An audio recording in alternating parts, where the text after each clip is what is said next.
लेकिन इसके बावजूद भी जो मांग थी आपकी कि उस पुलिस ऑफिसर पर FIR दर्ज हो या ST/SC जैसे धाराएं जो लगे, लेकिन अभी भी उस पर कुछ नहीं हुआ, तो इस पर क्या कहना चाहेंगे आप? हाँ, आपने कहा था कि यदि 12 दिन के अंदर कुछ टाइम दिया था आपने, कार्रवाई नहीं होगी तो हम चौकी का घेराव करेंगे। इस संबंध में आपने क्या निर्णय लिया? देखिए, वो घटना, बाकी चीज़ें तो आपके सामने आई गई कि घटना हुई, हम लोगों ने हॉस्पिटल पे जाके पीड़ित से मिले और IG आए थे, SP साहब से मिले और उनको लाइन अटेस्ट किया गया। हमें आश्वासन दिया गया था कि हम जल्द से जल्द कार्रवाई करेंगे। हम लोगों ने आंदोलन के लिए तैयारी बनाई थी, लेकिन वरिष्ठ अधिकारियों का फ़ोन आया कि हम इसकी जांच करा रहे हैं और हमारी जांच रिपोर्ट तक आप रोक लीजिए और 15-20 दिन के अंदर जांच रिपोर्ट आ जाएगी। लगभग 15-20 दिन हो भी रहे हैं, तो अब उनसे इस विषय में बात करके आगे की रणनीति हम लोग बनाएंगे। अध्यक्ष महोदय, बीजेपी प्रधानमंत्री, लास्ट सवाल, बीजेपी प्रधानमंत्री के 9 वर्ष के विकास कार्यों की उपलब्धियां गिनाती फिर रही है। क्या वजह हुई? आप लोग विपक्ष में थे, 9 वर्ष से विपक्ष में हैं। सीधी सिंगरौली की सड़क और सीधी सिंगरौली रेल लाइन इस उपलब्धि में नहीं आई, ये किसकी असफलता है? विपक्ष की है या सरकार की? देखिए, जब हमारे देश के प्रधानमंत्री जी कहीं जाते हैं तो वो 15-15 लाख रुपए की बात नहीं करते। जब हमारे देश के प्रधानमंत्री जी कहीं जाते हैं, चुनावी सभा में जाते हैं, तो वो रोजगार की बात नहीं करते हैं। जब हमारे देश के प्रधानमंत्री विदेश में जाते हैं तो वो राहुल गांधी जी की बात करते हैं। वो 2014 में आने के पहले भ्रष्टाचार के नाम पे अपनी सरकार लाए थे। काले धन के विदेश से लाने के लिए उन्होंने बाबा रामदेव, अन्ना हजारे, बहुत सारे समाज सेवियों को इकट्ठा करके एक प्री प्लान आंदोलन तैयार किया था। ये पूरी देश की जनता को मालूम है। उस आंदोलन का जिक्र नहीं करते हैं। जिक्र करते हैं कि मैं एक बहुत गरीब घर का लड़का हूँ, मैं चाय बनाने वाला लड़का हूँ, हमारे देश के नौजवान पकौड़े तलेंगे।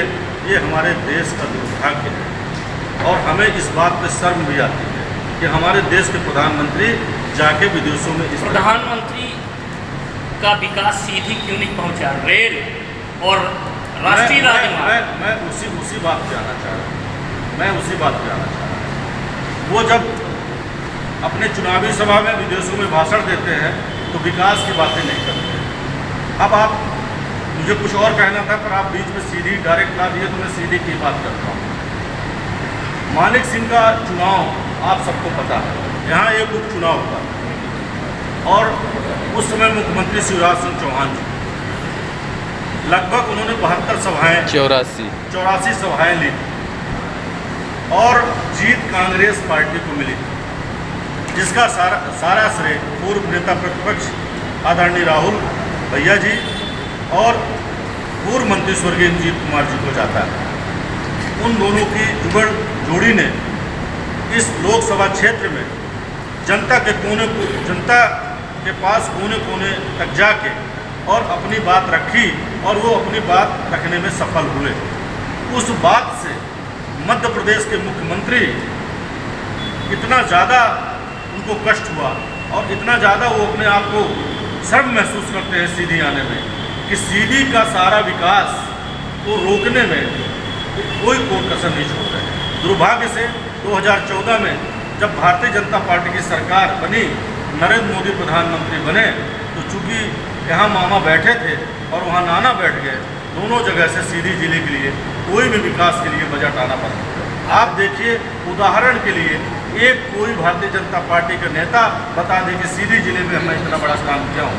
इस सड़क को लेकर कांग्रेस पार्टी ने लगातार 4 से 5 आंदोलन किए, लेकिन वो आंदोलन महामहिम राज्यपाल के नाम कापी गई, प्रधानमंत्री के पास हो गया, मुख्यमंत्री के पास हो गया, जिला प्रशासन के पास हो गया, लेकिन कभी भी इस रोड को ध्यान नहीं दिया गया, बल्कि यह रोड लगातार भ्रष्टाचार की भेंट चढ़ती गई। अभी जब बरसात लगेगी तो मेंटेनेंस के नाम पे करोड़ों रुपए आएगा और करोड़ों रुपए 15 दिन के अंदर डकाल लिया जाएगा और कोई देखने वाला नहीं है। आप रेल की बात करिए तो यहीं पे सुरेश प्रभु जी आए थे, प्रीति पाठक जी सांसद थी, स्टेशन का लोकार्पण हो गया, उन्होंने कहा था कि 2 साल में रेल यहाँ चल जाएगी। आज सवाल उठता है कि 2023 है लेकिन अभी तक पटरी नहीं बिछी। तो इन सारी चीज़ों का जवाब जो आपने कहा कि जो प्रधानमंत्री जी यहाँ जिक्र नहीं करते हैं, प्रधानमंत्री जी के विकास में ये रेल लाइन और सड़क लाइन नहीं जुड़ी है, तो इसका जवाब जनता चुनाव में 2023 और 24 के चुनाव में देगी। ईडी को तो